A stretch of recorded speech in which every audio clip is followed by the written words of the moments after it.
¿Qué tal? Saludos, muy buenas noches, bienvenidos a Vía V. Es miércoles 4 de junio, día de ovaciones el de hoy para el todavía rey Juan Carlos y para el todavía príncipe de Asturias Felipe de Borbón. Hace unos minutos los asistentes a la corrida de beneficencia que se celebró en la Plaza de Toros de las Ventas aplaudían durante un minuto largo al rey Juan Carlos. Como decía, por la mañana fueron los empresarios los que aplaudían al todavía monarca. Y convicción de dedicar todas mis fuerzas.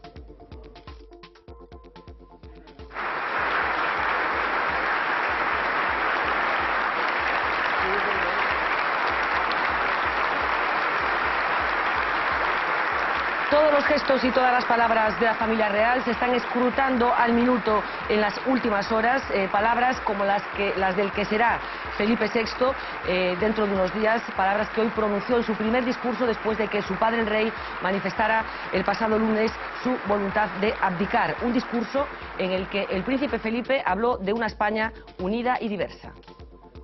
Mi empeño y convicción de dedicar todas mis fuerzas a nuestra querida España. Una nación, una comunidad social y política unida, diversa, que hunde sus raíces en una historia milenaria. Esto por la parte que corresponde al rey y al príncipe, pero la controversia política abierta por el proceso sucesorio continúa. Hoy Mariano Rajoy ha alabado el papel que está jugando en estas horas el todavía secretario general del Partido Socialista y mandó algún recado a los que se están encargando en estas horas de hacer lo que él dice política pequeña. Comportamiento de los dirigentes del Partido Socialista y fundamentalmente de su secretario general, don Alfredo Pérez Rubalcaba, con el que he mantenido conversaciones, como todo el mundo conoce, a lo largo de estos días, ha sido serio, ejemplar y con sentido del Estado. Lo único que me gustaría a mí es que en una ocasión como esta no hiciésemos política pequeña. Política pequeña que después hablaremos, parece especialmente dedicada a los responsables de Convergencia y Unió, que en los últimos días han ido modificando el papel que van a jugar en ese acto que tendrá lugar la semana próxima en el Parlamento para la votación de la ley orgánica. Mariano Rajoy, que aplaudía el papel de Alfredo Pérez Rubalcaba, papel que sin embargo no están aplaudiendo toda la familia socialista. Como saben, una parte de los miembros del PSOE están reclamando en las últimas horas que se consulte a los españoles sobre la forma de Estado en la que queremos vivir. Un grupo que en cierto modo se está liderando desde aquí, desde Galicia. Ayer escuchábamos las palabras del responsable de la ejecutiva del PSOE en Pontevedra. Es un partido republicano, ¿no? No está en su programa máximo, pero sí que es un partido republicano de toda la vida. Lo que nosotros creemos es que debe convocarse un referéndum y luego, evidentemente, acatar el resultado del referéndum. José Luis Bené Romeu, moi boa noite. Hola, boa noite. Portavoz do Grupo Parlamentario do PSDG. Son partidarios do PSDG de que se produza ese referéndum? Somos partidarios, e así o temos dito, de abrir un debate sobre a reforma da Constitución. Reforma da Constitución na que creemos que se debe recoller precisamente todo o que dende hai moitos meses vense debatindo en todos os foros, en todas as tertulias, tamén aquí no programa que cada noite mantén V sobre a actualidade.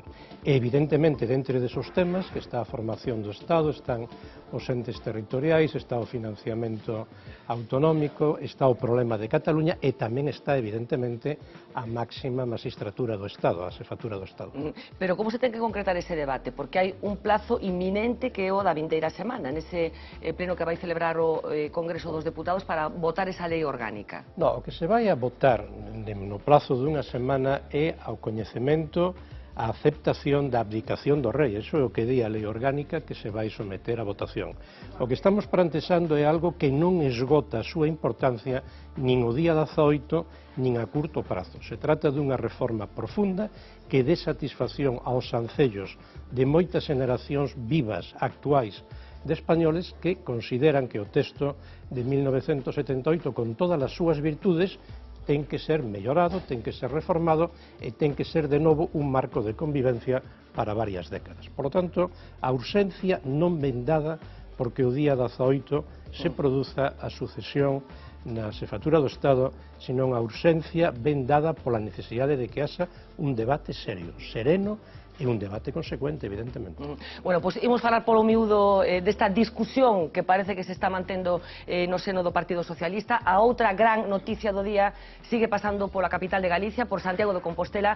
Saben que está o Concello nunha situación inenarrable despois desa dimisión dos 7 concelleiros condenados por prevaricación, pero hoxe producíase outra circunstancia máis, que foi a dimisión da portavoz Paula Prado, dimisión no que competía estrictamente o seu papel dentro do Partido Popular. Se esperaba, imagínense, as declaracións aquí no país do presidente da Xunta de Galicia, que hai unha semana partía rumbo a Xapón e que se perdeu todas as cousas que levan acontecido neste país nos últimos días. Un chasco, finalmente os xornalistas non poidemos acceder ao presidente da Xunta.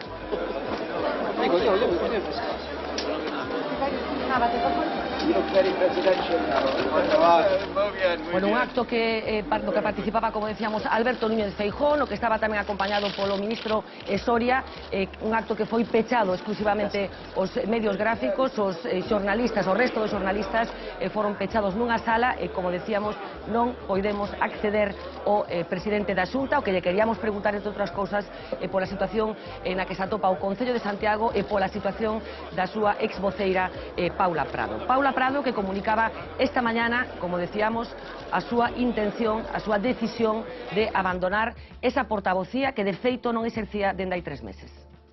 Son días de saídas no Partido Popular de Galicia e creo que é un bo momento para a miña renuncia a este cargo. Miguel Ángel Rodríguez, muy buenas noches. Buenas noches. Miguel Tellado, muy buenas noches. Buenas noches. Continuamos por aquí. Ignacio Bermúdez de Castro, muy buenas noches. Hola, buenas noches. Pilar García Negro, muy boa noite. Moi boa noite. Tuco Cerviño, muy boa noite. Bueno, decíamos que temos a sensación de que nestes momentos hai un lío, un novo lío no Partido Socialista, é así? En absoluto, que hai precisamente unha manifestación do pluralismo a través, neste caso, de algo que o propio señor Rubalcaba anunciou dende hai máis dun ano, que é a necesidade de abrir este proceso de reforma da Constitución. Un proceso ao que el mesmo non lle puso data e un proceso, quero lembrar, ao que se sumaba o pasado sábado o señor Rajoy, cando en Barcelona, por primeira vez na legislatura, abría a posibilidade desa reforma constitucional, como se ten sumado nestos días o presidente de Extremadura, por citar outra autoridade popular. E, dende logo, para dar resposta, como digo, a necesidades que están aí. Levamos fuxindo, por exemplo, do debate da situación de Cataluña moito tempo. E esa situación non pode continuar deteriorándose porque non é concebible España sin Cataluña, nin probablemente Cataluña sen España. E todos sabemos que a única solución posible pasa por unha mellora, por unha reforma desa Carta Magna. Decía que non hai lío, Méndez Romeu, nestes momentos nas filas do Partido Socialista, pero se analizamos algunhas das declaracións que se teñen feito nestas últimas horas, o mellor, dende fora, podemos chegar a outra conclusión. Imos lembralas.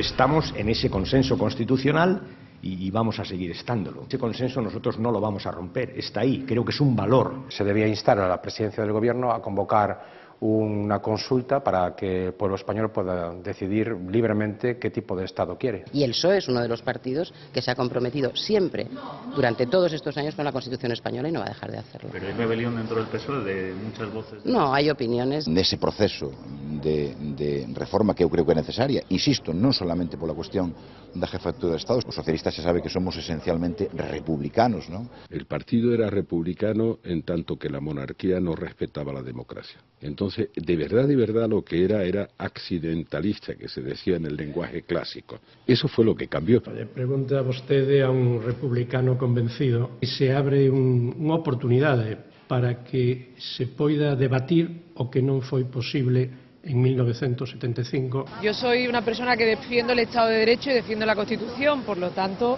creo que saben cuál es mi postura desde el primer día, ¿no?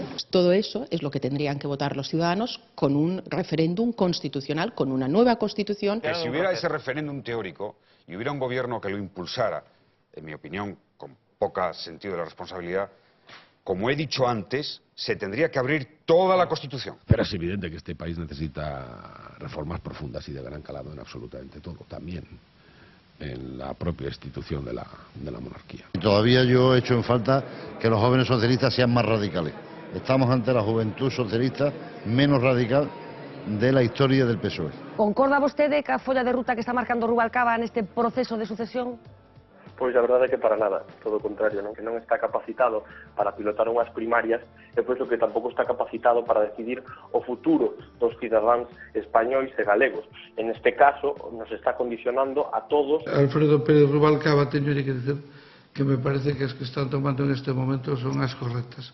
Se introducir ese debate en este momento, olía máis aínda e introduce un factor de desconfianza e incluso de conflito e de división. Los temas importantes para la ciudadanía se deben establecer mediante un referéndum. Señor Méndez Romeu, está capacitado Rubalcaba ou é a persoa axeitada nestes momentos para representar o Partido Socialista? Sen dúbida, ata o día no que el mesmo puso o límite do seu mandato, que vai ser no vindeiro mes de xullo. E ademais acaba de decir nas verbas que escoitábamos algo moi importante. Falaba de que a Constitución só se pode reformar por consenso. Obviamente, e precisamente por eso, para chegar a ese consenso, compre que haxa debate. E se hai consenso, evidentemente rematará o proceso no seu momento nun referendo. Ese é o procedimento normal, así se fixo hai 40 anos e así se debe facer de novo. Pero entón, o PSDG comparte o 100% a folla de ruta que está marcando Rubalcaba? A Rubalcaba, de momento, a folla de ruta que ten marcado é que se apoie a lei orgánica que vai ratificar a abdicación do rei e que haxa un congreso extraordinario para sustituílo o vindeiro mes. Aí remata a súa folla de ruta. Sí, bueno, pero hai cousas que teñen que ver precisamente con esa votación da vindeira semana, desa lei orgánica. Por exemplo, son vostedes partidarios de que o PSOE deixe liberdade de voto, que é unha das cousas que se está reclamando nestes momentos? A decisión que adopte o grupo parlamentario vai se adoptar precisamente logo do debate que terán os deputados e as deputadas. Pero vostede, por exemplo, que pensa? Como lle acabo de decir, o que se vai a votar é unha lei que ten como único contido ratificar que o rei Juan Carlos dimite e que se produce o que está previsto na Constitución. Pero vostede é partidario de que os deputados voten cada un o que considere oportuno ou non? Porque xa se sabe que vai haber grupos que van votar en contra desa lei orgánica precisamente porque queren que antes de que se produza o nomeamento, digamos, de Felipe VI como rei, que se produza esa consulta á cidadanía. É vostede personalmente partidario de que se produza a liberdade de voto? Creo que o Grupo Parlamentario Socialista vai actuar con responsabilidade institucional e iso non é incompatible con que determinados casos poidan ter un tratamento singular como ten ocurrido sempre que houbo votacións comprometidas cos principios ou cos valores de algúns ou algunhas deputadas. Se vostede fora deputado, que votaría? Pois evidentemente faría oír a miña voz no debate previo. E faría oír precisamente nos termos que estou comentando aquí. A partir dese debate, tomaría a decisión que corresponde de acordo coa disciplina do partido e tamén de acordo coas miñas conviccións. Pero entón, cando se tería que producir ese debate que dende o PSDG se está reclamando? Dende xa, se o vimos reclamando dende hai 2 anos. O debate sobre o futuro modelo territorial de España, o debate sobre a nova xeneración de dereitos, o debate sobre a mellora do funcionamento das institucións non é un debate que teña que rematar inmediatamente. Ten que abrirse e ten que abrirse consecuentemente, non con posicións maximalistas, sino coa vontade de buscar entre todos unha formulación mellor para o século XXI. Pero comprende os grupos que nestes momentos sosteñen que ese debate se ten que producir antes de que se produza a sucesión na corona, precisamente? Non creo que sexa imprescindible. Ademais, creo que a importancia do que estamos a falar é dificilmente compatible coas presas. Lle gustaría que España fora republicana en canto tempo? Me gustaría que no futuro... Porque vostede confesa ser republicano, me gustaría que en algún momento España tivera unha forma de Estado republicana, pero é a miña opinión persoal. Pero nunha xeración, nun ano... No momento no que exista un consenso a través dunha nova Constitución. Que hai de impostura política nestes momentos, electoral? É algo que se lle está acusando o PSOE nestes momentos, de que se está tomando unha posición concreta dende o Partido Socialista de Galicia como consecuencia do posicionamento de outras forzas de esquerda dunha forma máis contundente pedindo ese referendo. Eu creo que eso non se compadece coa realidade, nin tampouco coa historia. Para empezar, estánse producindo estas expresións de vontade en lugares que teñen xa unha tradición histórica moi acreditada arredor destas ideas sobre a forma do Estado. Galicia é unha delas, a Coruña é unha delas, Valencia é unha comunidade que foi moi importante nese sentido. Por tanto, non hai oportunismo, o que hai é oportunidade. Prodúcese agora este debate porque precisamente agora, por primeira vez en 38 anos, vaise producir un cambio na xefatura do Estado e é normal que aflore todo o debate. Pero nós non estamos dicindo, como poden decir outros grupos da esquerda, referéndum inmediatamente. Bueno, algúns de vos, de vostedes Desde sí logo, que están dicindo os dirigentes referéndum. máis cualificados están propoñendo unha pauta como a que eu veño de explicar aquí e como ven de explicar o señor Gómez Besteiro nos últimos días. E, por lo tanto, eso requiere tempo, requiere diálogo. Ou é que acaso vamos a esquecer todo o debate político que houbo nos últimos anos sobre a necesidade de mellorar o funcionamento das institucións, ou sobre que facer, por exemplo, co financiamento autonómico, ou como encaixar Cataluña, ou como resolver o mapa local, ou que facer coas provincias ou co Senado, ou como garantir a independencia dos órganos de control ou a independencia política do Poder Judicial, e así sucesivamente. Claro que hai moitos temas para ese debate. Cal sería para vostede o calendario perfecto deste proceso? Eu creo porque que vostedes aceptan, supoño, sí, que o 18 Felipe VI vai chegar ás nosas vidas. A partir de aí, cal sería o calendario perfecto? Evidentemente, nos aceptamos que se cumpla a Constitución e as leis. Cal é o calendario? Si temos diante de nós a evidencia de que no mes de novembro vaise producir unha situación de enorme conflictividade en Cataluña coa convocatoria unilateral dunha consulta ou dun referéndum, é evidente que o calendario está aí e non podemos demorar as calendas grecas o inicio do debate. Nós creemos que se debería de abrir agora e que se debería de abrir por las razóns que vimos dicindo dende hai moito tempo. E alégrome de que nestes días moitas institucións españolas e galegas se teñan manifestado na mesma dirección.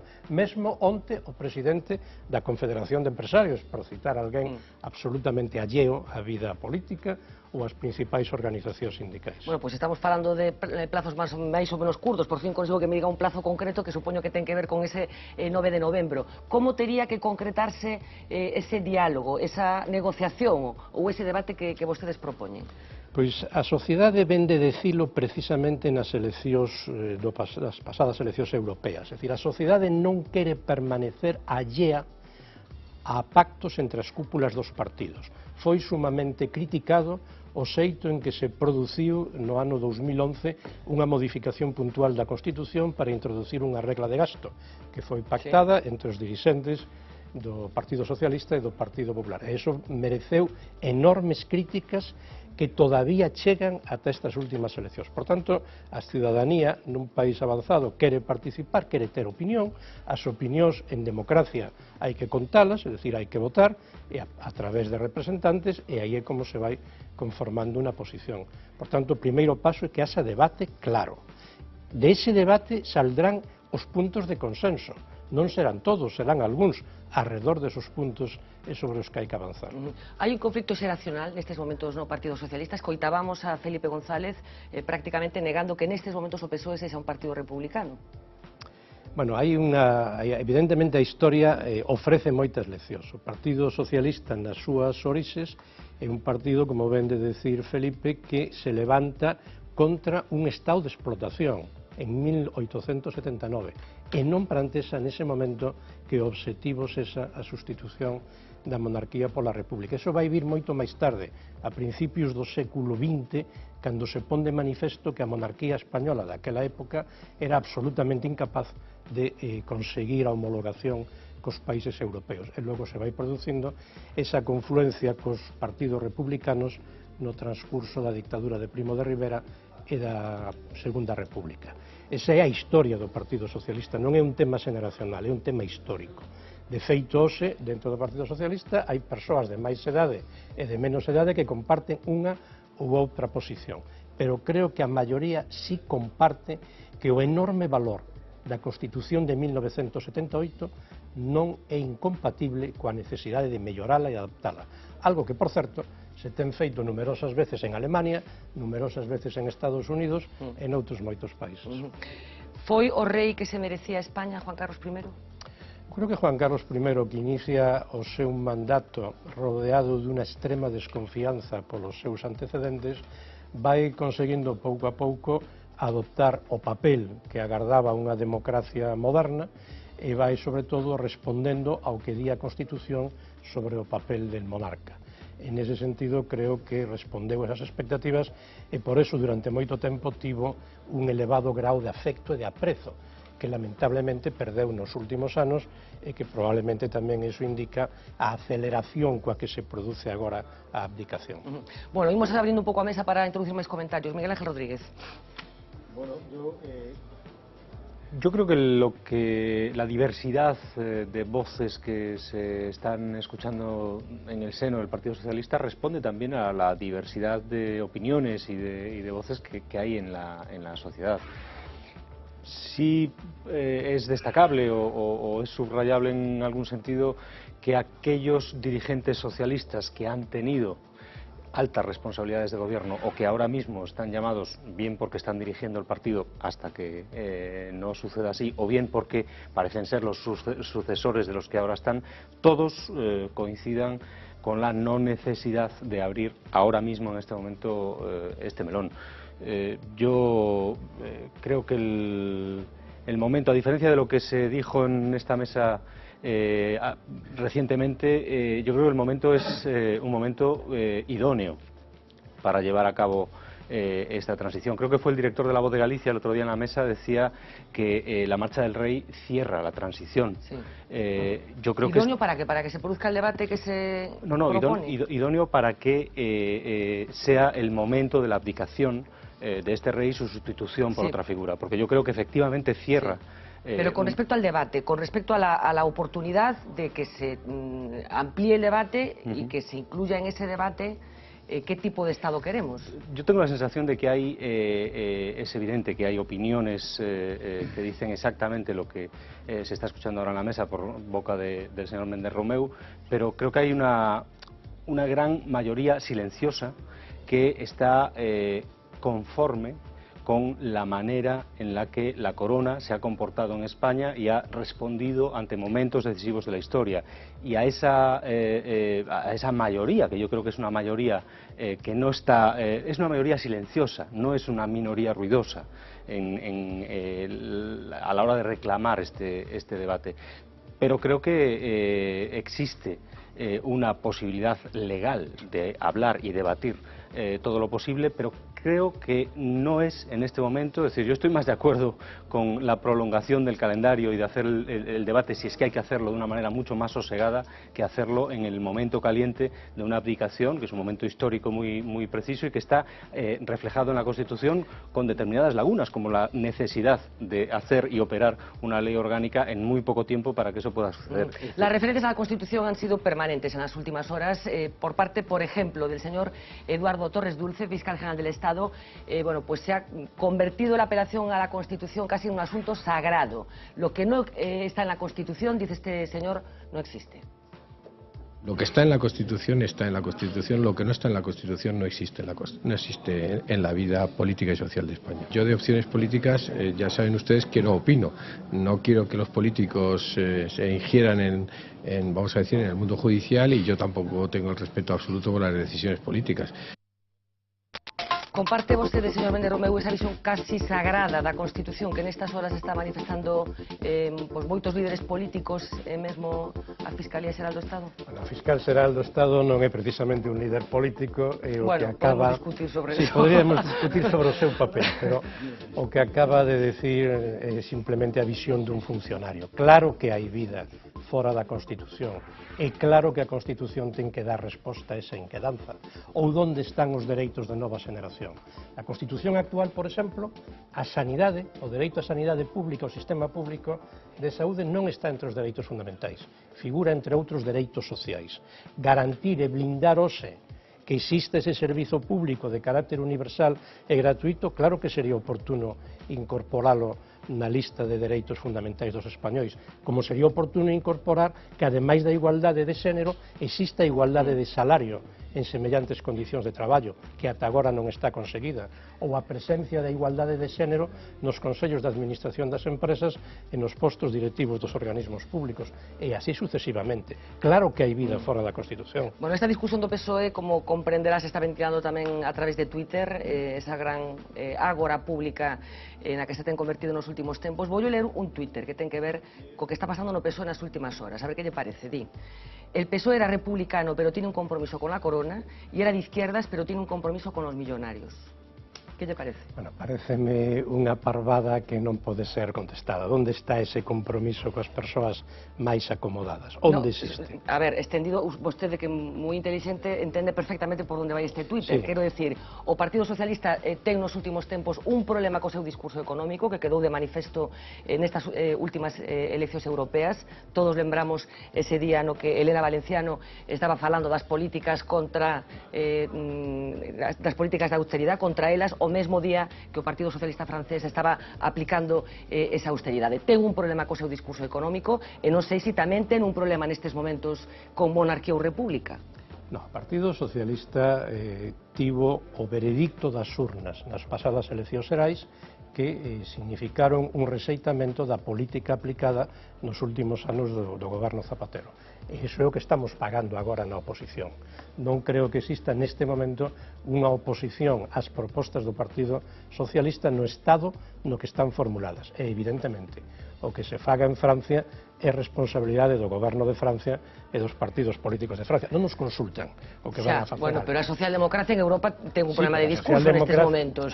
Porque lembrolle que en Alemania está pactando con Merkel, nomeada aquí dende España como a gran besta negra, non? E poderíamos falar do contido do que se pacta. Poderíamos falar de como por primeira vez en Alemania hai un salario mínimo interprofesional porque foi imposto, e de como se está mellorando, por certo, rebaixando a idade de xubilación dos alemáns porque está a socialdemocracia no goberno, sen esquecer as contradicións que significa todo o goberno de coalición. Por esa regla de tres tamén se podría chegar a un goberno de coalición aquí para corrixir cousas do Partido Popular. Pero é que en España non existe esa necesidade, en primeiro lugar. En segundo lugar, o porque Partido ten maioría absoluta o Partido Popular. En segundo lugar ten maioría absoluta, e en terceiro lugar, se fixéramos eso en España, que ocurriría cando chegaran as eleccións? Como os cidadáns poderían votar a unha alternativa a ese goberno se casi todo o espectro político formaba parte do goberno? Hai países onde eso ocurre, por exemplo en Suiza. Suiza todos os partidos se reparten o goberno, pero España ten unha tradición máis semellante aos países do sur de Europa, a Italia, a Francia, etc., donde creemos que a alternancia é conveniente e necesaria. Pilar García Negro. Pois tres apuntamentos moi breves. En primeiro lugar, sobre as palabras de José Luis agora e as declaracións de varias representantes do PSOE, a min pareceme que cadran como eses dous mapas, un físico e un de comarcas, esas dúas siluetas que facemos cadrar en case que de traballo escolar, non? Que cadran exactamente esa diferenciación de opinións que existen e o que traslada é o esquema ou un clamor plurinacional. Non sei se me estou explicando, é dizer, que é a propia realidade nacional interna ao Estado a que está empuxando coa súa potencia material e social diferenciada esas distintas valoracións. Aí falaba a representante de Baleares, por exemplo, totalmente nunha dirección totalmente contraria ao representante de Extremadura, en fin, o que foi presidente de Extremadura. De maneira que iso supoño que sería un factor importante para unha modernización, palabra miña, claro, desexável no PSOE, non únicamente por unha problematicidade agora moi aguda de Cataluña, sino por unha modernización das estruturas do Estado. Segundo apuntamento moi breve.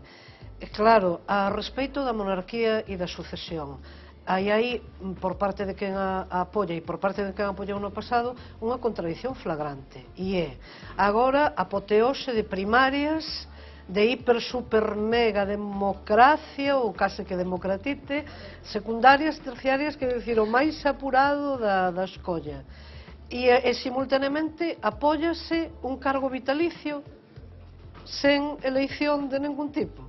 Claro, aí hai unha contradición xenética, diríamos, non, de orixe. En terceiro lugar, o problema da monarquía española actual e do seu mantemento é do que é ela garante. É garante do vello unitarismo herdado do regime anterior, houbo un cambio de regime, mas non de sistema en absoluto, é garante das forzas armadas constitucionalmente previstas para manter ese esquema absolutamente unitario e, claro, aí Galiza, claro, leva todas as de perder. Despois, claro, estou tamén de acordo completamente con que as declaracións do fiscal, que eu non coñecía, que acabo de ver e ouvir aquí, do fiscal xeral do Estado a respeito da Constitución española, pois lembran a un biblista ou a un coranista absolutamente fundamentalista, non? Como que non existe. E entón o que se introduciu porque conviña e por orde europea e do mundo mundial en agosto de 2011. Pilar, a folla de ruta baixo o teu punto de vista, cal teria que ser?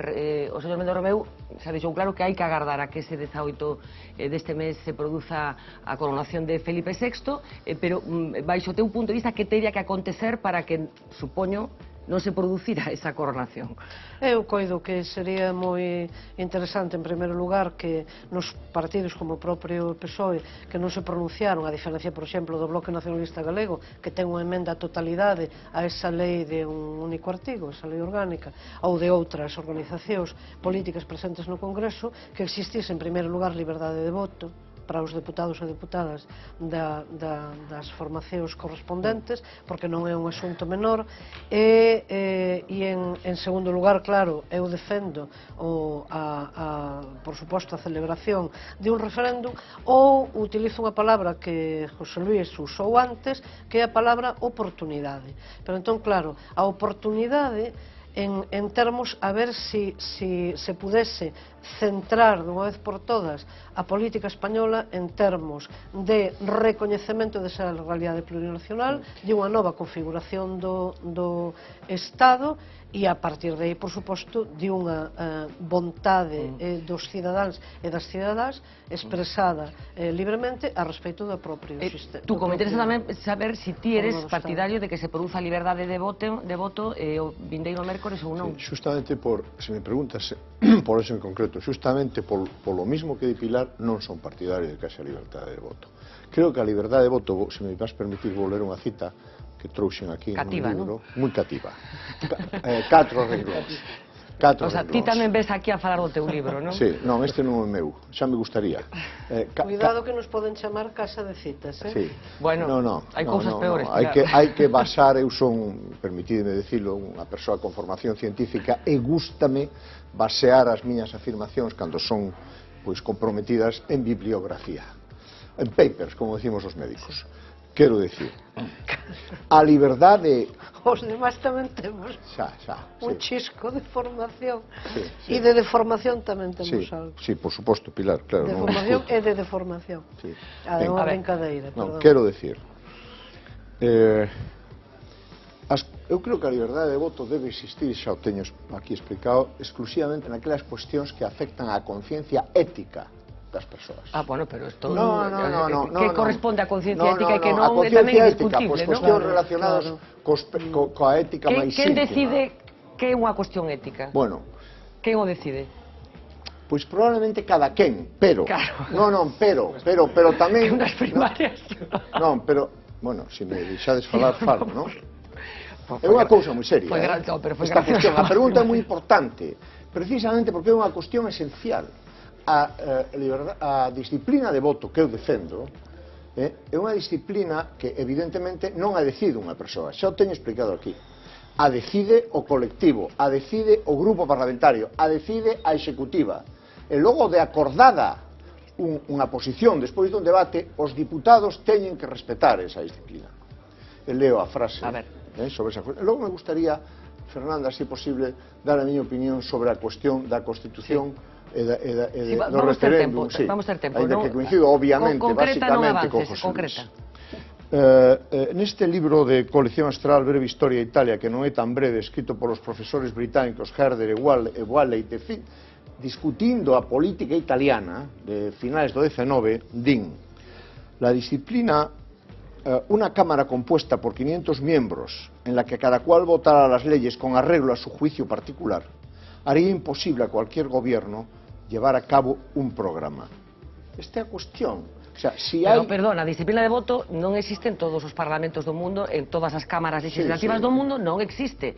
Hai unha referencia permanente de moita xente que Estados Unidos o que non existe disciplina de voto e iso obliga a facer política dunha determinada forma. Pero é probablemente a única excepción. Bueno, Ni non, siquiera pero non é unha cousa menor, non é unha cousa menor. Hai alternativas, non é menor, ni siquiera no Reino Unido. Bueno, no Reino Unido existe deixa un momentillo, porque disciplina para poñer información encima da mesa, imos facer tan importante como esta. Imos facer unha conexión con Marina Chiavegato porque efectivamente é unha opción. A disciplina de voto é unha opción, pero hai outras opcións. Marina Chiavegato, contanos. Pues Fernanda, la opción es libre, pero el voto no. Esa es la filosofía con la que trabajan los dos grandes partidos españoles. Tanto PP como el PSOE tienen instituida la disciplina de voto. Es decir, que todos sus diputados tienen que votar según lo que diga el partido. ¿Y qué pasa si no lo hacen? Pues son multados. En el PP romper la disciplina de voto le cuesta al diputado entre 100 y 500 euros y en el PSOE entre 200 y 600. Eso si hablamos de los partidos mayoritarios. Pero, por ejemplo, en CiU se ha abierto excepciones. En la ley del aborto se dio libertad de voto a todos los diputados y se dividieron entre votar a favor de parar la reforma y la abstención. En la izquierda plural no hay disciplina de voto y tampoco la hay en UPyD, donde, por cierto, pese a tener completa libertad, sus diputados nunca han discrepado a la hora de votar. Esta disciplina de voto, presentes en los estatutos del PP y del PSOE, surgió en la transición como forma de reforzar los partidos y con ello la gobernabilidad. Se lleva a cabo aunque la Constitución descarte expresamente el mandato imperativo para los parlamentarios. Por ejemplo, recientemente Carme Chacón y 13 diputados fueron sancionados con 600 euros por abstenerse o votar en contra de la consulta catalana. Celia Villalobos también ya se le acumula unas cuantas multas, igual que a Federico Trillo, quien fue sancionado por votar en contra de la reforma del divorcio. Otro buen ejemplo es el de Juan Morano. Fue sancionado por no votar a favor de eliminar las ayudas al carbón. Su voto en consciencia le llevó a abandonar el PP, se unió al grupo mixto y mantiene, eso sí, su escaño en el Senado. Pero la política no funciona así en todos los países. Por ejemplo, en Estados Unidos Obama tuvo que pelear 1 a 1 los votos de su propio partido para aprobar la reforma sanitaria. Y lo mismo le pasó a Tony Blair para lograr los apoyos de la guerra de Irak. Así que aquí en España, Fernanda, los resultados de las votaciones ya están decididos de antemano. Bueno, alguno va a decir ahora que esto es cuestión de culturas políticas distintas. Sí, déjame un momentiño. Ignacio, ¿tú estás a favor o en contra de la disciplina de voto? Yo estoy totalmente a favor de la libertad de voto, precisamente, querido Tuco, porque no hay nada más ético que la conciencia en un tipo de votación de estas características. Yo querría, antes de hacerte una pregunta, José Luis, muy brevemente decirte que yo también soy un republicano convencido, porque creo que racionalmente en este país no se puede ser, apasionamientos aparte, no se puede ser otra cosa que republicano, ¿no? Res pública, cosa pública, el gobierno del pueblo. Eso lo dice. Hoy me pasó una anécdota muy curiosa en la radio, en Radio Voz, que llamó una persona para decir que estos republicanos, estos comunistas, claro, hacen falta 3 generaciones, que pasen 3 generaciones para que la gente no identifique, sobre todo de determinada edad, a los republicanos con los republicanos de las barricadas y tal, ¿no? Cuando todos sabemos que se cargaron a muchos republicanos al salir de misa en el año 36 en adelante. Pero bueno, hay muchos republicanos de derechas, además. Hay muchos republicanos de derechas. Bueno, pero muchísimos, ¿no? En el PP hay republicanos, en el PP hay republicanos. Y en el PP hay republicanos, pero bueno, son muy brevemente citándote, José Luis, a 4 personajes que tú controlas con toda seguridad mucho más que yo, Largo Caballero, Indalecio Prieto, Julián Besteiro y Pablo Iglesias, pero Pablo Iglesias es el genuino, no el populista de ahora, ¿no? Es decir, me parece ignominioso que se presente este referéndum, este impedimento para un referéndum en el Partido Socialista.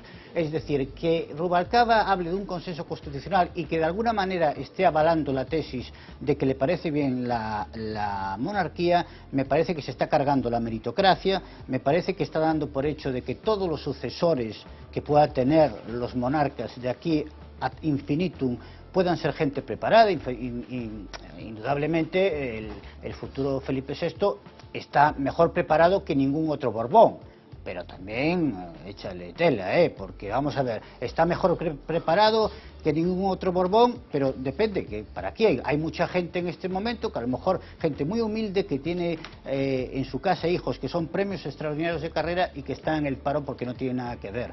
Es decir, Felipe no es licenciado en Derecho. Felipe tuvo un claustro de profesores de la Complutense que le hicieron aprobar 4 asignaturas que le formaron. Felipe pasó un año en cada academia militar, no 5 como los demás oficiales. Felipe habla idiomas, solo faltaría que el monarca no hablara idiomas, ¿no?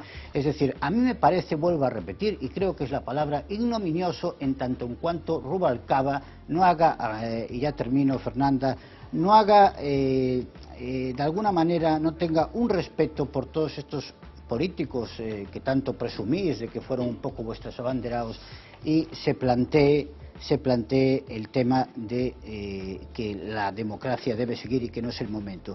Tú, amigo José Luis, no te has mojado mucho cuando Fernanda te pregunta cuándo va a ser. Y yo mi pregunta será la siguiente. Si tú crees que en algún momento el PSOE va a recuperar la tradición republicana que ya es centenaria en este partido en el que tú eres un significado militante. Esa pregunta e a outra falaba de ignominia polo feito de algún xeito prohibir que unha parte do partido se manifeste libremente a semana próxima. Non creo que exista esa prohibición, como se acaba de informar na reportaxe. Bueno, claro. Como se acaba de informar na reportaxe, mesmo noutras votacións moi comprometidas, houbo deputados e deputadas que votaron en contra da maioría. A multa correspondente. Evidentemente para ter un efecto disuasorio, pero poideron facelo, que é do que se trata. Se fala aquí dos límites do mandato, e se fala aquí da disciplina de vida a diferencia de Estados Unidos ou Inglaterra. Evidentemente, a lei electoral é distinta. Eso tamén está na Constitución, a circunscripción provincial e as listas bloqueadas. Un dos temas que podemos introducir nesa reforma, coñecendo tamén cales son os límites das democracias parlamentarias de outros países, porque non todos son aspectos positivos. Se pregunta se vais recuperar esa tradición republicana e que nunca deixou de existir. Ti mesmo cando citabas a 4 persoeiros históricos, entre eles 4 había fondas diferencias, ben notorias ademais. Por tanto, sempre existiu nun partido grande un pluralismo de opinións. E a eso non queremos renunciar. Queremos, sí, que a xente participe cada vez máis porque o demandan os tempos. Os cidadáns non admiten ni siquiera dentro dun partido político que se lles dicten as consignas e que se lles diga o que hai que facer. Xa é moi sorprendente o que está ocurrindo nestes días, porque a lei que se vai aprobar na vindeira semana tiña que estar aprobada dende hai 38 anos. E agora o que non se fixo en 38 anos... Eso foi corresponsabilidade do Partido Socialista, dos distintos gobernos que houve en España e probablemente tamén da Casa Real. Claro, ahora estamos asistindo a unha ceremonia confusa na que non queda claro ni siquiera que é o que se vota. Pois o que se vota é a aceptación da abdicación. Nin máis, nin menos. Solamente eso. E a partir de aí os demais debates non son para a semana que ven. Non se vai resolver a forma de goberno en España nunha semana. Estaríamos, dende logo, nunha democracia de moi baixa calidade. Por que abren este debate xusto agora? Porque, indefectiblemente, se vostedes plantexan este debate dunha forma como vostede está facendo hoxe mércores ou luns, cando se produce ese anuncio por parte do rei, a xente vai identificar ese debate ca inminente proclamación de Felipe VI. Quero decir, se tiñan tan claro que este debate se tiña que ter producido, por que non plantexaron o debate hai 4 anos, cando, bueno, o período vital do monarca estaba chamado a rematar, co cal probablemente se tería evitado que se producira a sucesión. Por que non é oportunista que plantexen este debate agora e que non acaben de mollarse? É oportuno. E, dende logo, plantexamos este debate hai 2 anos, cando comenzamos a falar en España dunha reforma en sentido federal da Constitución para dar solución a caídos problemas que había. Bueno, pero non é o mesmo do que estamos falando. Hai 2 anos vostedes non plantexaron dun xeito contundente, como parece que algúns están plantexando agora, a oportunidade e a necesidade de que os españois se manifesten sobre unha cousa tan importante como a forma do Estado. O que estamos plantexando de xeito contundente é que se abra o debate sobre a reforma da Constitución sin límites. A Constitución trata moitos temas e xa enunciei antes bastantes. Non se deixa o señor Méndez. Miguel. Sí, bueno, yo creo que en todo esto hay cierta artificialidad, ¿no?, en plantear este debate de abrir la necesidad ahora de la reforma constitucional, ¿no?, que parece que es algo que, bueno, pues de lo que se habla en el seno del Partido Socialista, pero claro, llama la atención que se hable ahora, pero no se ha hablado en los 24 años que ha gobernado el Partido Socialista, ni hace 2 años y medio cuando gobernaba el Partido Socialista, ¿no? Parece que el Partido Socialista quiere abrir un debate ahora 21 años. Voy a seguir. Quiere abrir un debate ahora cuando, bueno, pues no tuvo ningún interés de abrirlo cuando gobernaba, ¿no? Yo creo que el problema del Partido Socialista es un problema de discursos, un problema discursivo, un problema de referentes ideológicos, ¿no? Y un problema que quizás nace en el momento que el gobierno de Zapatero se ve obligado a hacer lo contrario de lo que, no de lo que había dicho, sino también lo contrario de lo que posiblemente pensaba o le gustaría hacer, ¿no? Y que a partir de ese momento hay una crisis interna, una crisis de discurso, una crisis posiblemente ideológica dentro del seno del Partido Socialista. Por lo tanto, claro, plantear ahora un debate social, un debate público sobre la propia Constitución, sobre la forma de Estado, sobre el modelo territorial, cuando a ese debate público el propio Partido Socialista no es capaz de presentar y decir, la postura del Partido Socialista es esta. Claro, la realidad es que hoy los ciudadanos lo que ven es que ante la situación en la que estamos hay una postura oficial del Partido Socialista y otras oficiosas que son contrarias a la de su secretario general, que todavía sigue siendo secretario general, ¿no?, aunque parece que se ha abierto la veda de ir a por Rubalcaba. Por cierto, yo quiero destacar ese grado de responsabilidad con el que ha actuado. ¿Esto es argumentario? No, estas son mis notas, ¿no? ¿Por qué se abre este debate ahora? Que era una cuestión que preguntabas. Que bien se entierra en España. ¿Por qué se abre este debate ahora? Que es una cuestión que le planteabas al portavoz parlamentario del Partido Socialista en Galicia.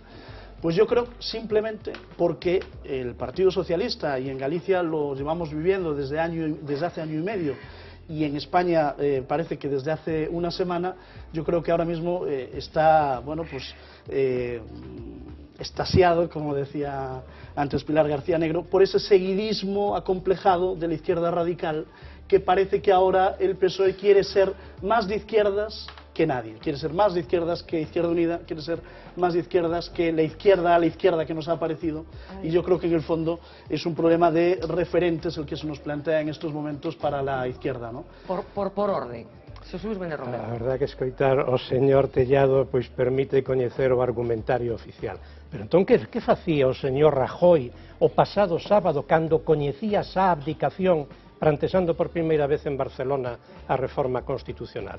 Quero lembrarlle, para información dos que solamente leen argumentarios, que o presidente Zapatero no ano 2005 plantexou unha reforma puntual da Constitución arredor de 4 puntos, que mesmo se solicitou e foi emitido un ditame do Consello de Estado e que foi bloqueada pola posición absolutamente hostil da maioría popular en España. E quero plantexar que dende 2005 ese debate está sendo recurrente na sociedade española. E miren, algúns partidos non teñen que mirar hacia atrás para sentir vergoña. Os sectores da esquerda no ano 1978 están no ánimo de todos, votaron sí a monarquía. O Partido Socialista votou non no debate constitucional e aceptou a continuación democráticamente o resultado. Por tanto, son outros os que agora poden ter presa, quizáis para borrar o que está escrito de forma indeleble nos libros de historia. Pero creo que ese non é o debate. E, dende logo, creo que ter medo ás verbas nos sitúa no peor dos camiños posibles. Ou como pensa o Partido Popular en España afrontar os problemas de Cataluña e tamén do País Vasco? Está recibindo algunha chamada por parte dos aínda dirixentes do Partido Socialista, do entorno de Rubalcaba? Non, por suposto, porque iba a recibila se estamos nunha organización con capacidade de expresión e madurez para facelo nas calles aceitadas. O sea que non hai chamadas a orde. Non. Bueno, imos continuar. Enseguida teño a Pilar pendente, teño a Tuco tamén pendente, pero imos incorporar máis argumentos dos que hoxe escoitábamos en torno a este asunto.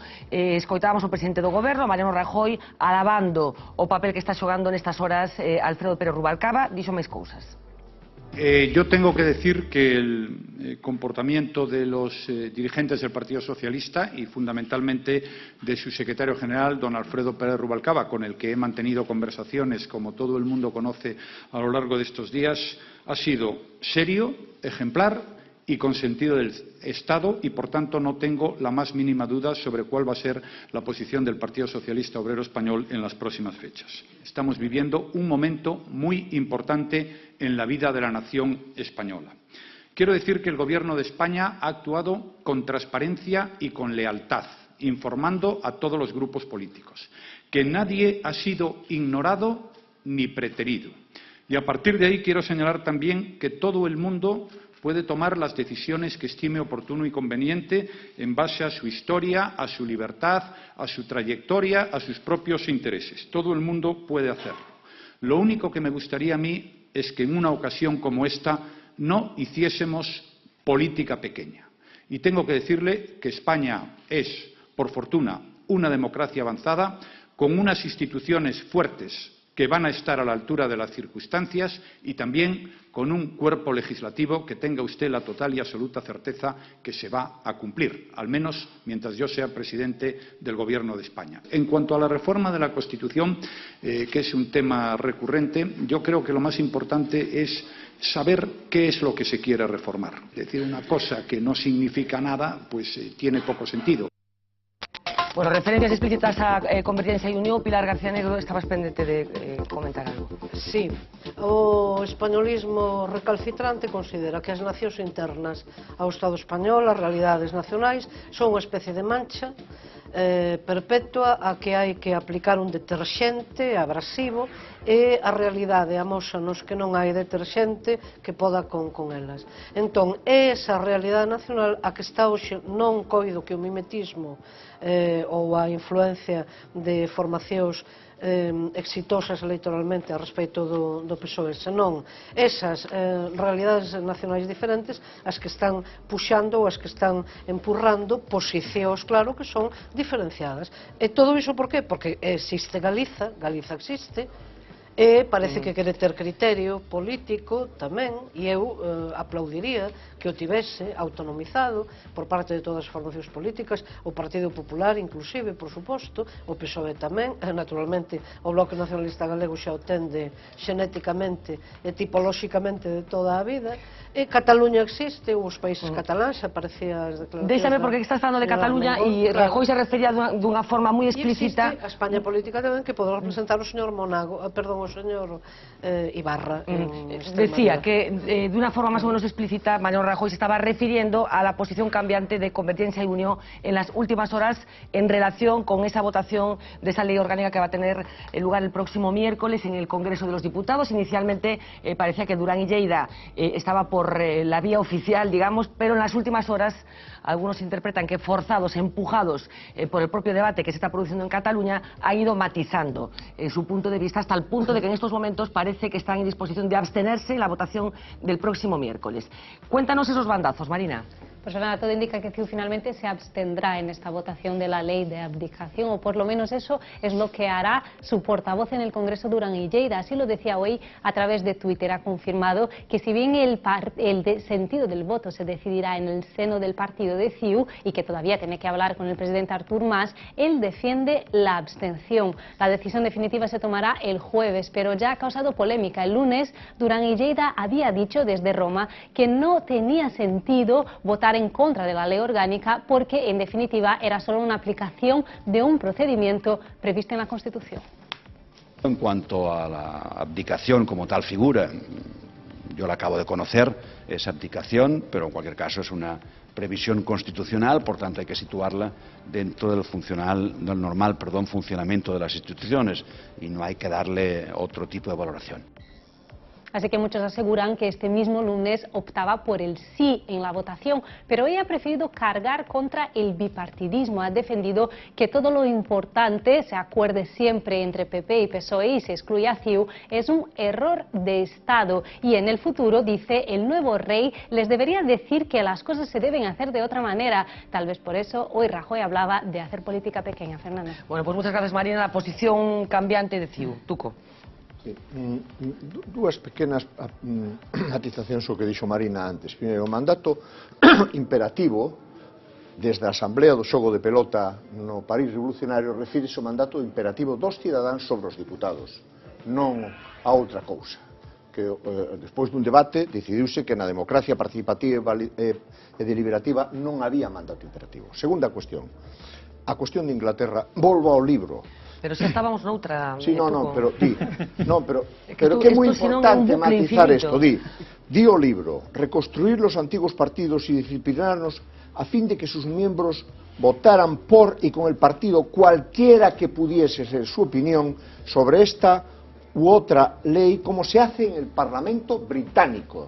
Non é certo que no Parlamento británico haxa disciplina de voto. É menos férrea que no continente, pero non é certo. Unha última cuestión sobre Nano, a ética, que é moi importante. Eu falo da ética da responsabilidade, da que fala Max Weber, que diferencia entre ética dos principios e ética da responsabilidade. E di que a ética da responsabilidade é a ética propia da política. O que non quera baixarse da ética dos principios... Non, vou a Max Weber, permíteme, cada un vai a quen quere.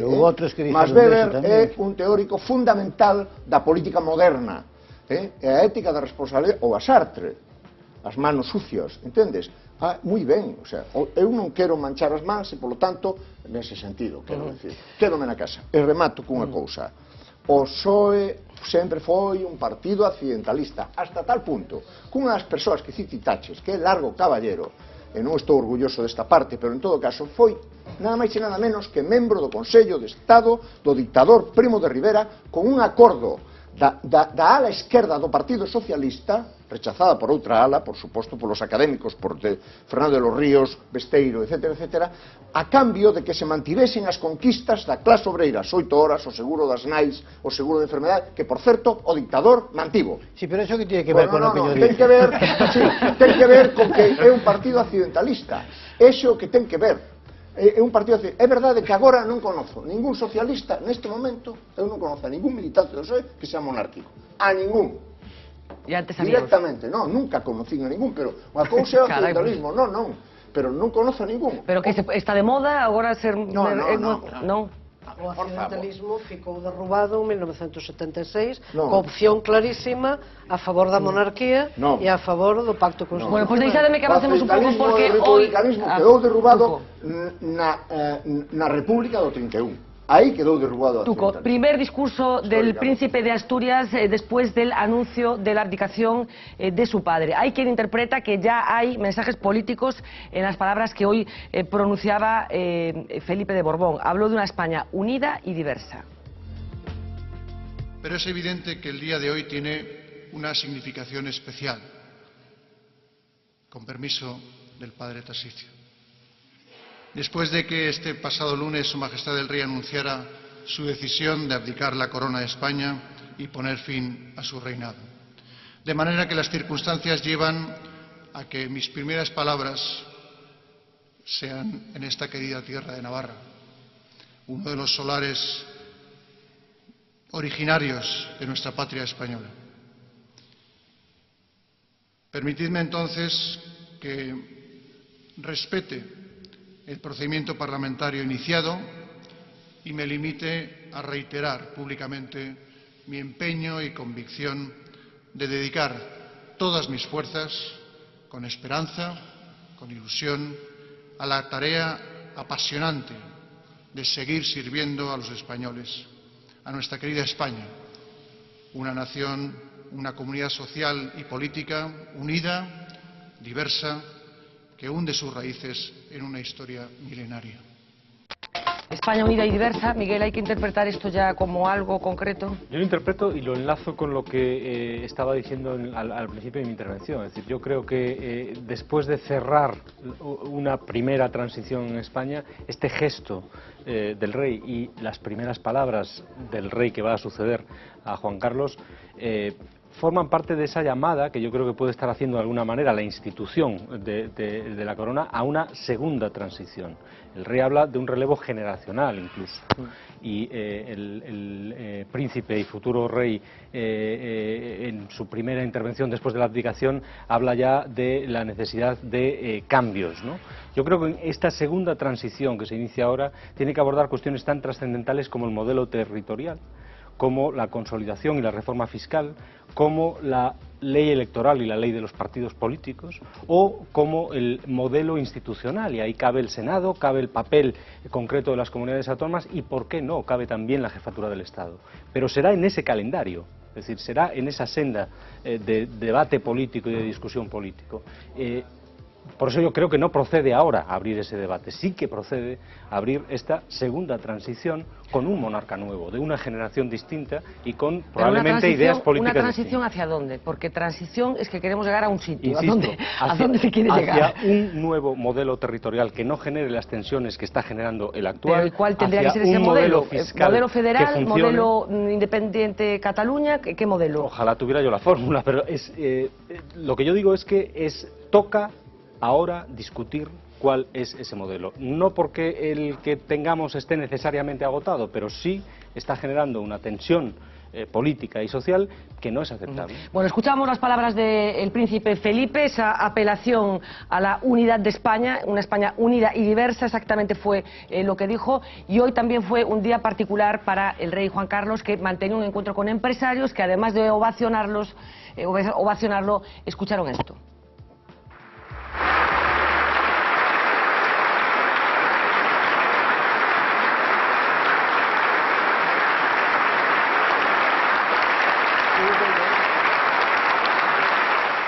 Los aplausos hoy eran para él. Una cálida ovación que ponía al príncipe en pie durante más de un minuto. Reconocimiento para quien en su discurso ha hecho toda una declaración de intenciones. Servir a una España en la que caben todos. Una nación, una comunidad social y política unida, diversa, que hunde sus raíces en una historia milenaria. Unir afanes y anteponer el bien común ha pedido don Felipe para superar los periodos de dificultad que atravesamos. Y deseo a todos el mejor ánimo para afrontar los retos que tenemos por delante. El suyo, el de ser rey, dejando paso él también a una nueva generación, la de su hija, la infanta Leonor. En ese futuro también tendrá su lugar la próxima princesa de Viana. Un acto lleno de complicidades, de confidencias, de un príncipe emocionado, atento con todo el mundo, sabedor de que la imagen que dejase hoy era la del futuro rey. Nano, segunda transición, ¿cómo apunta Miguel? Sí, vamos a ver, yo solamente decir que esta alusión a la futura princesa de Asturias, bueno, a mí me parece nuevamente algo decimonónico, anacrónico, desengrasado, etcétera, etcétera.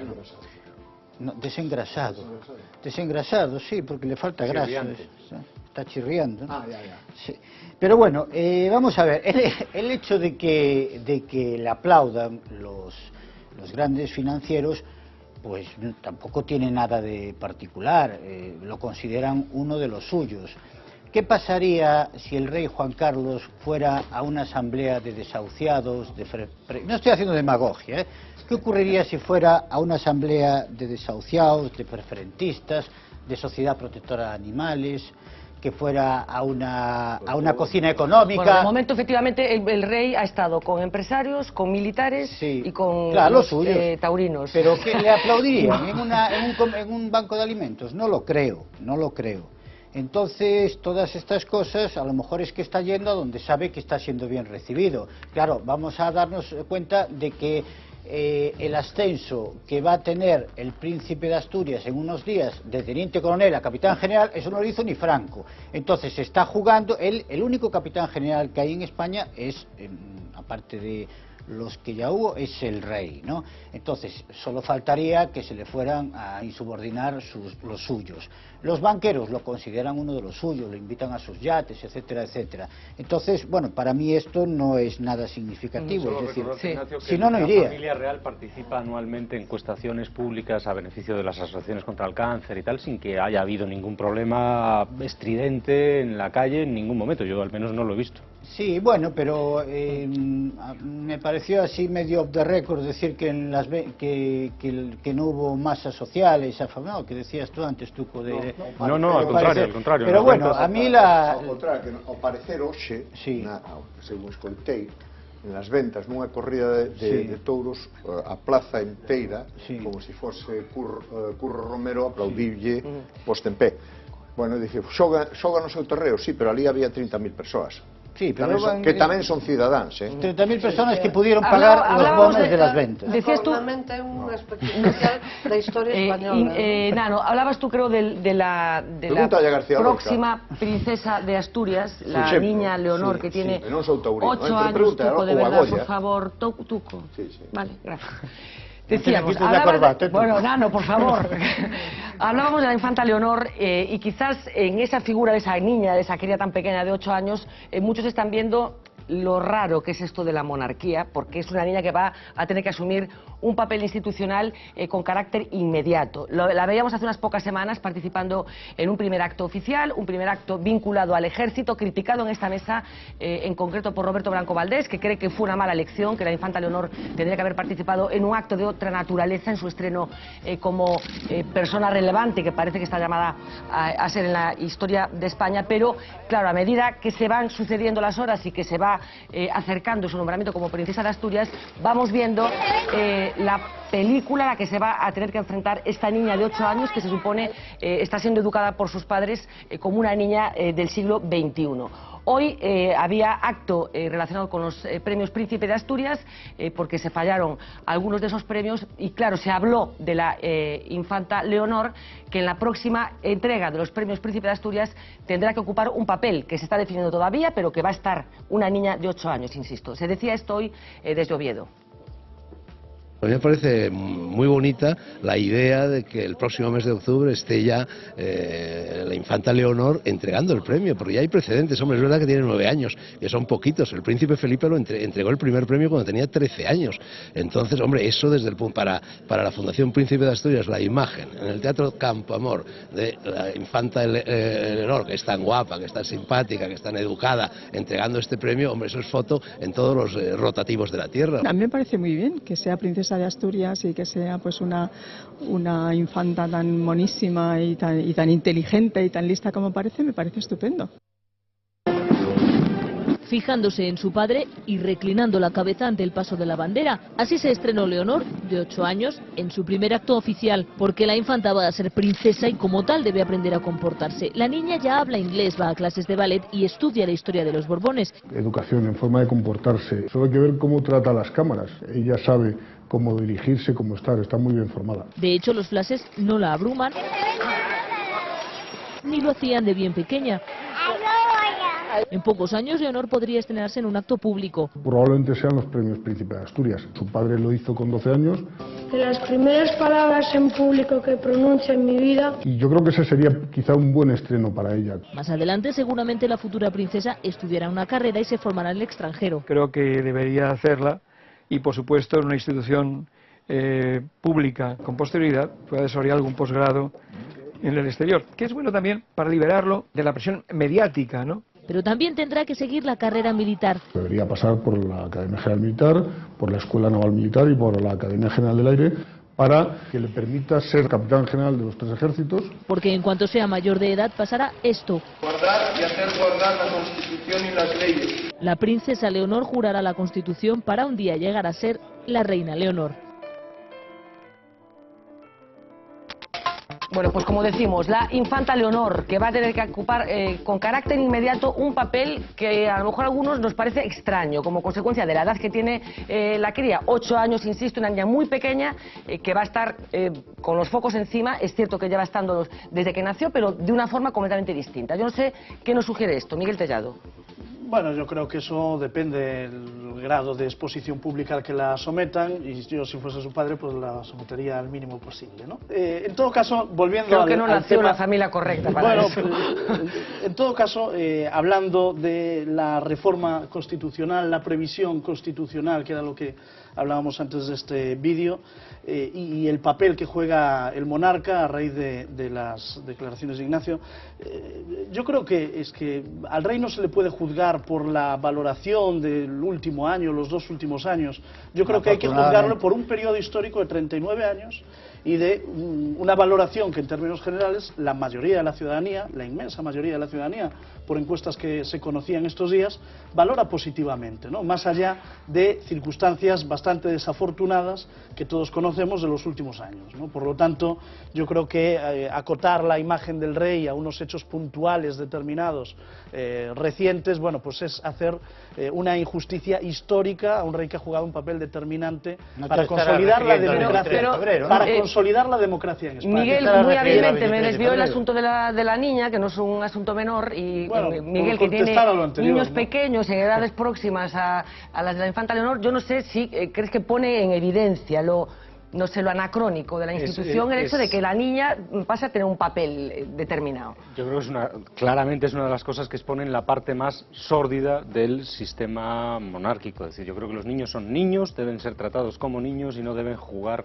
a ser adultos antes de tiempo y en estas circunstancias y con una exposición pública tan elevada, ¿no? Pero ahora que hablaba Miguel de la valoración, el otro día escuchaba yo un dato que es muy significativo, es decir, la primera valoración que se le hace al rey una vez que es nombrado rey era que solamente el 10% de los españoles aceptaban a Juan Carlos como rey de España.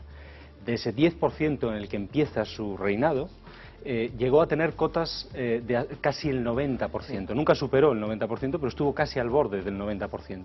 Ahora mismo está en el 40%. Por cierto, mucho mejor que todos los partidos políticos y que las instituciones. Bueno, tengo que interrumpiros porque hay una noticia que tiene que ver con uno de los sucesos más terribles que han sucedido en Galicia en los últimos tiempos. Estamos hablando de la muerte, del asesinato de la niña Asunta Basterra. Xurxo Melchor, muy buenas noches. Buenas noches. Bueno, parece que hay novedades importantes en relación con este caso que pasan por unas fotografías. Cuéntanos, Xurxo, ¿de qué estamos hablando?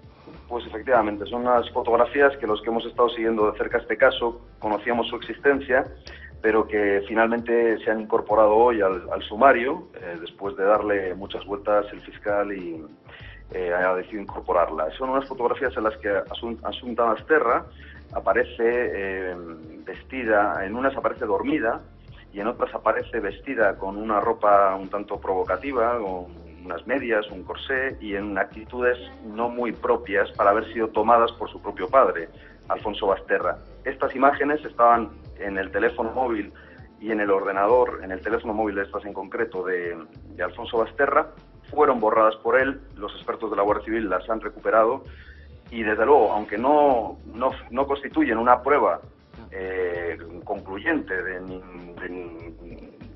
su participación posible en el asesinato, sí modifican la relación que podrían mantener el padre y la hija, ¿no? Sí, modifican esa relación y podrían abrir alguna otra línea acusatoria, ¿no? Porque hay que recordar que en las bragas de Asunta Basterra fue hallado ADN del padre de su padre, de Alfonso, y hay que recordar que esta niña sufría episodios de sedación que sus profesoras de música han relatado, han testimoniado que ocurrían cuando la niña dormía con su padre. ¿Por qué la niña era sedada? Pues eso es una de las preguntas. Falta por ver qué recorrido tienen estas imágenes, pero desde luego a los investigadores les han sorprendido y les intranquilizan. Estamos hablando un poco, para detallar el momento procesal en el que se produce la incorporación de estas imágenes al sumario. Decimos que en el teléfono de Alfonso Basterra los investigadores detectan que se han producido el borrado de determinadas imágenes. Supongo que se inicia entonces un proceso técnico para recuperar esas imágenes. ¿Desde cuándo se supone que los investigadores están en posesión de estas imágenes y por qué deciden incorporarlas ahora al sumario? Bueno, hace más de 2 meses que estas imágenes son cosas que la investigación las conoce. ¿Qué ocurre? Evidentemente, en el momento en el que estas imágenes aparecen, suscitan sospechas, intranquiliza la investigación que intenta corroborar si la niña era objeto de algún tipo de comportamiento sexual o de algún abuso. Eso no se ha podido corroborar. Esa línea de investigación no está abierta, pero evidentemente estas fotos constituyen un indicio que habla de una relación que a los investigadores al menos les parece impropia de Alfonso Basterra hacia su hija y que podría pues acreditar alguna otra línea acusatoria en el futuro. Por eso se incorporan y falta por ver qué hace el fiscal y que hace la acusación popular. ¿En qué momento está la investigación, Xurxo, en este instante, la instrucción? La instrucción está prácticamente concluida. Yo no creo que tarde mucho en el juez Vázquez también en cerrar la instrucción y que el fiscal escriba su escrito de acusación y las defensas y los hijos de defensa, y se pueda señalar al juicio, que yo creo que a la vuelta del verano, si no se retrasa, septiembre-octubre, podríamos tener esa vista oral. ¿En qué situación están en la cárcel en estos momentos Alfonso Basterra y su mujer? ¿Se han ido adaptando a la situación de la cárcel? Rosario Porto mucho más que Alfonso. Rosario Porto sí se ha adaptado más. Alfonso Basterra tiene una personalidad mucho más introvertida y yo creo que su adaptación es menor. De todas maneras, son dos personas acostumbradas a vivir una vida que desde luego no es la que están viviendo ahora. Claro. Con lo cual, esa adaptación desde luego no está exenta de incidentes, los que los propios presos pues les han recriminado. Se está constatado que Rosario Porto recibió un latazo, le lanzaron una lata de Coca-Cola por parte de otra presa. Tampoco están viviendo en el Hotel Hilton. Ya, supongo. Pues Xurxo Melchor, de verdad, muchísimas gracias una vez más, por ayudarnos a construir detalles en torno a esta terrible historia que finalmente acabó con la muerte de una niña inocente, con una peripecia vital terrible, la verdad. Graciñas, mañana leemos todos los detalles en las páginas de La Voz. Un besito. Muchas gracias a vosotros. Buenas noches, Xurxo. Bueno, no sé si tenéis algún comentario que hacer al respecto de este asunto. Una cosa muy brevemente, con permiso del prestigioso nefrólogo, a mí no me gusta la orina del enfermo, ¿no? ¿Te acuerdas aquel cuadro que me parece que es que los médicos en el 19... Tomaban orina dos diabéticos. Para ver si tienen azúcar. Vamos a ver, aquí decía, hablábamos de que la acusación particular y el Ministerio Fiscal van a utilizar estas fotos que yo creo que van a dar un giro copernicano a la instrucción, a lo poco que pueda quedar la instrucción, pero también lo va a utilizar la defensa de Rosario Porto contra el padre, que la lleva un prestigiosísimo y, por cierto, muy amigo mío, letrado, que va a hacer, o sea, le vino Dios a ver, porque ella tiene que echarle la culpa al marido y esto le va a venir muy bien. La estrategia de ambos va a ser contrapuesta. Acuérdate que comprometí mi prestigio con el tema de Santiago, ¿te acuerdas? Perfectamente. Y queda perfectamente. Tu prestigio va a quedar intocado. Y yo te digo que aquí ya verás como me das la razón que va a haber un giro. Bueno, ¿alguna cosa que apuntar? Non, era sobre o que antes falábamos, eu quería facer un comentario lingüístico, e é que esa expresión España unida e diversa que empregou o futuro xefe de Estado, exactamente, e a quen temos algunha idade podemos lembrarlo perfectamente, era xa repetida con toda naturalidade no tardo franquismo. E entón, claro, aí o problema é que monarquía, economía capitalista e unha única nación, un único Estado, todo iso pasou íntegro de un regime a outro regime. O anterior Felipe, este vai ser Felipe VI. Na liña... O anterior Felipe foi Felipe V. Decreto de Nueva Planta, 1707. Hai 307 anos. Decido reducir, por suposto traduzo, está escrito en castelán, claro, todos os meus reinos ás leis, usos, costumes de Castilla.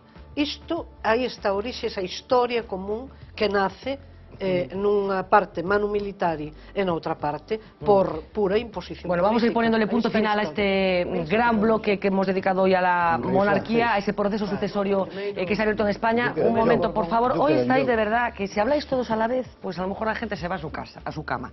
Decía que vamos a ir cerrando este paréntesis que hemos abierto en torno al debate sucesorio, pero como saben, el príncipe Felipe pasó una temporada de su vida en Marín, en donde recibió formación militar. Es cierto que no con los años dedicados a los oficiales y a los militares de carrera, pero sí que la parte que correspondía al ejército, a la marina, perdón, tuvo lugar en Marín. Hoy hemos hablado con algunas de las personas que compartieron formación con el príncipe, incluso nos dan alguna exclusiva.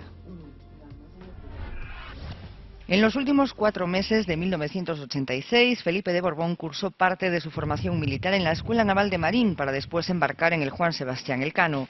Una estancia corta pero intensa que fue más allá de los muros de las instalaciones de la Armada. Los permisos de los que disponía, al margen de la disciplina militar, el joven aspirante a rey, que por entonces tenía 17 años, los aprovechó para conocer Galicia, sobre todo ciertos enclaves de la provincia de Pontevedra. Allí compaginó estudios y ocio. Lo único que le diferenciaba de sus compañeros era la formación que recibía. Era muy específica, porque claro, no se puede hacer toda la carrera de Marina de 5 años, pues hacerla en un curso. Por lo demás, era un cadete con el mismo trato que el resto. Dentro de la escuela fue deseo de la Casa Real que no tuviese tratamiento ninguno, sino como un alumno los alumnos se llamaban caballero, y él era el caballero Borbón. No tuvo guardaespaldas, salía con 3 o 4 compañeros que ya se encargaban que no apareciese ningún sospechoso por allí. En cuanto a la disciplina, también recibía castigos, aunque sus faltas no pasaron de ser leves. Llegar un minuto tarde a la formación ya es falta, y entonces el dice, corra hasta Torpedos, que se llama un muelle que hay en la Escuela Naval, y entonces corría y se volvía a la formación. El arresto no tuvo ninguno, no. En permisos y fines de semana intentaba disfrutar del tiempo libre, y uno de sus lugares habituales era el Liceo Casino de Pontevedra. Bailaba con las chicas de Pontevedra, incluso parece ser que salió con alguna chica, es una chica que yo conozco, pues está casada en Nicaragua, pero una chica muy mona. No digo nombres y tal, pero los pontevedreses saben a quién me refiero. O sea, que tenía éxito entre las mujeres. Hombre, claro, es que era muy guapo, sí, sí. El expresidente del casino lo conoció muy bien, de hecho, aún hoy mantiene cierto trato. Pues siempre que me ve me pregunta por el casino.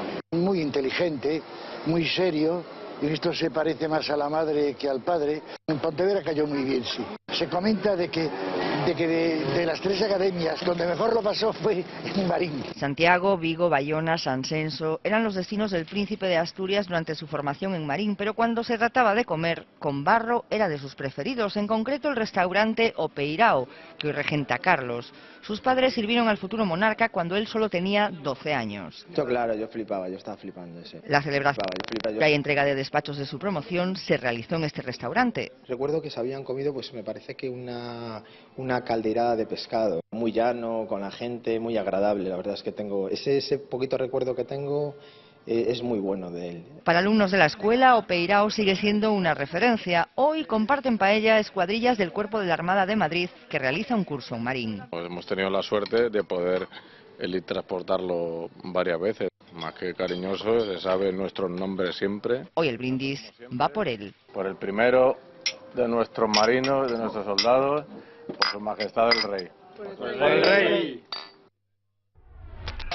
Como ven, exclusivas. Una mujer que fue novieta del príncipe Felipe, que en estos momentos está casada en Nicaragua. Seguro que en Pontevedra saben perfectamente de quién estamos hablando. Bueno, vamos a ir concluyendo, decía, pero todavía queremos establecer una pequeña comparación entre monarquías.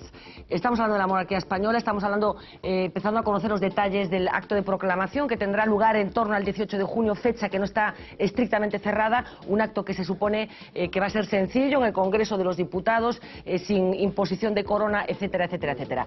Hoy mismo tenía lugar un acto que tiene que ver con la reina de Inglaterra, que están en las antípodas de esto que estamos diciendo, un acto que se celebra todos los años, que convoca a la reina Isabel en el Parlamento británico y que fue el no va más. Marina Chiavegato, cuéntanos. Es que, Fernanda, mucho se habla estos días de la coronación, y a propósito de coronas, hoy mismo hemos visto esta imagen, la de la reina de Inglaterra discursando con su corona, collar, cetro y capa de almiño. Llegó al acto en su nueva carroza, la estrenaba justo hoy, escoltada por los guardias reales en sus caballos. Pero hace unos meses vimos también en directo esta otra imagen, esta coronación. Son los nuevos reyes de Holanda, él luciendo una gran capa y ella con una tiara. Pero aquí en España no habrá una ceremonia como la de Holanda, no habrá coronación sino proclamación. Se seguirá la tradición de cuando don Juan Carlos juró su cargo, y el príncipe Felipe jurará desempeñar fielmente sus funciones y será proclamado rey en una sesión conjunta del Congreso y del Senado. Tal y como pasó con su padre, no habrá ni corona, ni cetro, ni crucifijo. En 1975 se llevó a cabo una misa como ceremonia oficial donde el rey don Juan Carlos recibió a las autoridades internacionales. Los nuevos reyes, Felipe y Leticia, podrán también protagonizar una ceremonia parecida para recibir a las autoridades, aunque todavía no se sabe ningún detalle ni ninguna fecha de esta ceremonia. Fernando. Bueno, dos fechas completamente distintas. Año 1975, el dictador acaba de morir. Año 2000 2014. España se supone que es una monarquía consolidada, así que hay muchas cosas que distancian a los dos actos de proclamación, el que vivió Juan Carlos I y el que se supone que va a vivir el próximo día 18 Felipe VI. Vamos a hacer una pequeña pausa, enseguida vamos a hablar de la anómala situación que vive el Concello de la capital de Galicia, de esa dimisión que por fin se concretó de Paula Prado, pero estén atentos también porque en cuanto volvamos vamos a recordar qué decía Felipe González en el año 75 sobre el derecho que el pueblo tenía a decidir. He decidido poner fin a mi reinado y abdicar la corona de España. Queremos comunicar nuestra decisión de renunciar a nuestra acta de concejales. Presentei a miña renuncia irrevocable como voceira do Partido Popular de Galicia.